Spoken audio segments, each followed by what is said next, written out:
جمعه 6 اسفند مراسم خاکسپاری و یادبود رفیق منصور فرزاد در میان غم و اندوه اعضای خانواده، بستگان و یاران دور و نزدیک برگزار شد.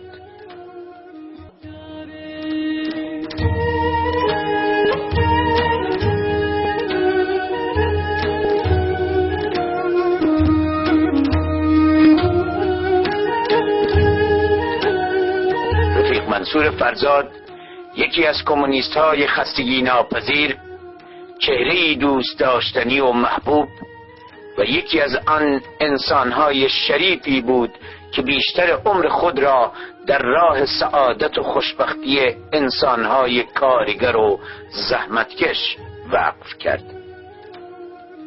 رفیق منصور فرزاد یکی از مبارزین کمونیستی بود که در تداوم مبارزاتش در دهه 50 فعالیت خود را به کمله گره زد و سالها از عمرش در صفوف کمله فعالیت کرد و پس از تشکیل حزب کمونیست ایران از جمله کادرهای فعال حزب کمونیست ایران بود.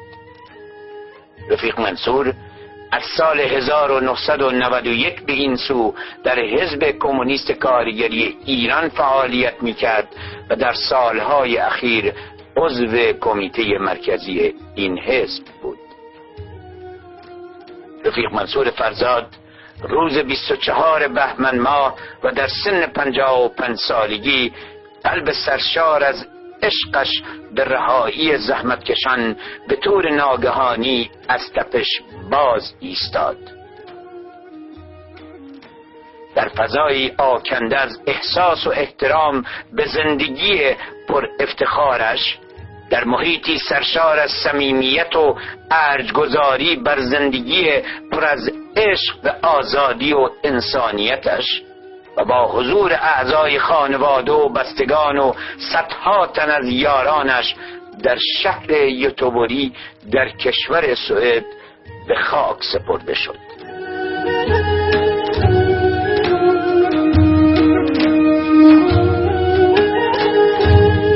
در مراسم وداع آخر با رفیق منصور فرزاد، رفیق ایرج فرزاد برادر بزرگتر رفیق منصور که خود یکی از بنیانگذاران کمله و حزب کمونیست ایران بود، درباره شخصیت رفیق منصور فرزاد سخنانی ایراد کرد و در بخشی از سخنانش گفت: من یه منصور رو نمیتونستم انتظار داشته باشم. از سختی و کمرشکنی مرگ منصور همینجاست.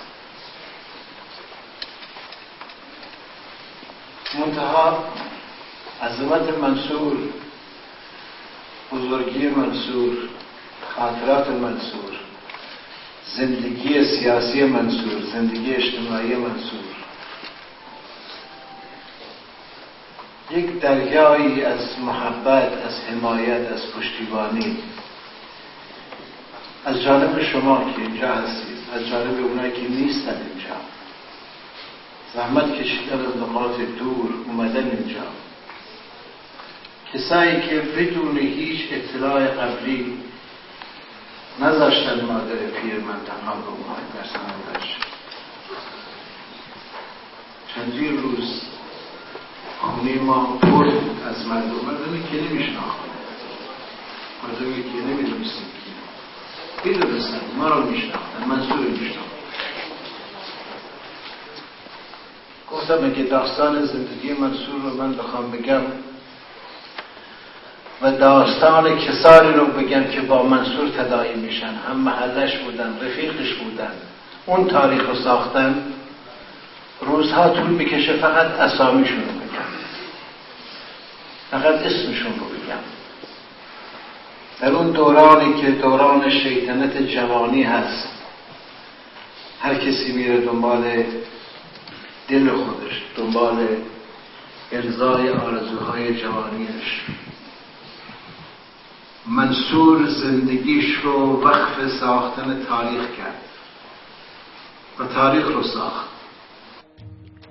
ایرج فرزاد به قیام سال 57 بازگشت و درباره نقش رفیق منصور و همسنگرانش در تحولات انقلابی آن دوره به نقل قولی از رفیق فؤاد مصطفی سلطانی درباره رفیق منصور فرزاد اشاره کرد که گفته بود: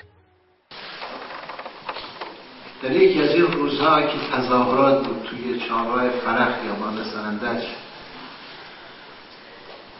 من و فؤاد رفتیم اونجا با بچه‌ها دیگه جوونا کوکتل مکتل درست کرده بودن و بی خیال یه نفر اون وقت سیگار میکشید، گفتیم ما مواظب باشیم بنزینه منفجر میشه. شبش قرار بود برای تدارک روز بعد، تظاهرات روز بعدش جلسه‌ای داشته باشن. فؤاد گفت منم میرم. فؤاد رفت و اومد. معمولا یه شوخی میکرده که میخواست خیلی جدی بگه، میگفت به ذات خواه، میگفت ایرج به ذات خواه اگر مواظب نباشیم فکر نکنیم ما زندانی سیاسی بودیم و سابقه داریم. اینا ما رو جا میذارن.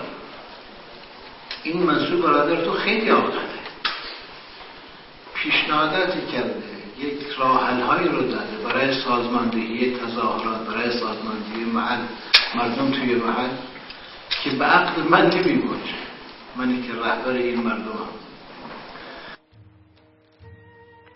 جمیل محمدی یکی از رفقای دوران کودکی و جوانی رفیق منصور به یاد او قطع شعری را دکلمه کرد: اگر ریوی دزیوی مردن و پیکلیوی ناحزی همیشگیەوە بەسەرماندا، یان و دڵی پڕخەم لە ناوچێ وا مەزانم من مردووم، من زیندووم. ئەگەر چرای ژینم لەسەر سەرینی سەرمەرگم، پرشنگی ساردی دوایی بدا و دواتری فەیدێ، وا مەزانم من مردووم، من زیندووم. ئەگەر کلیسا بانگەوازی مەرگم بکا، دەکویتی مردن بە قاقا بکەوێتە شوێن تەرمی ساردی فڕم، وا مەزانم من مردووم، من زیندووم. ئەگەر پیاوانی نەزانکار و ژنانی شینگێڕ و ڕووداپۆشی و لە دوای دارە تەرمەکەم ترمەی گریانیان بێت، داری عود بسووتێنن، وا مەزانن من مردووم، من زیندووم. ئەگەر بە ئەسیری چاوی دەستگیرانەکەم و بە ئاوی چاوی کەس و دۆست و هەواڵانم کێلی گۆڕم بخووسێ، وا مەزانن من مردووم، من زیندووم. بەڵام ئەگەر گۆڕی منی بێناونیشان لە گۆشەیەکی ئەم جیهانەفانەدا داکەوێ و بیرەوەریم لە یادی خەڵکا بێڕەنگ بێ، ئاخ ئەو کاتەیەکە سپس پیکر رفیق منصور در میان مشایعت یارانی که از دور و نزدیک برای وداع آخر و ارج نهادن بر زندگی پر افتخارش حضور به هم رسانده بودند، مشایعت و به سینه خاک سپرده شد.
مراسم یاد بود این کمونیست بیاد ماندنی در میان بیان همدردی حاضرین با اعضای این خانواده مبارز و برادرانش ایرج، کیهان و مظفر و جاری شدن اشک بر گونه ها و اجرای یکی از ترانه های مورد علاقه منصور عزیز به پایان رسید.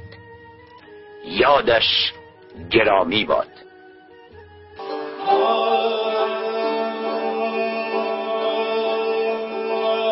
هیچ خوشی ندیگیان نروزنمانه،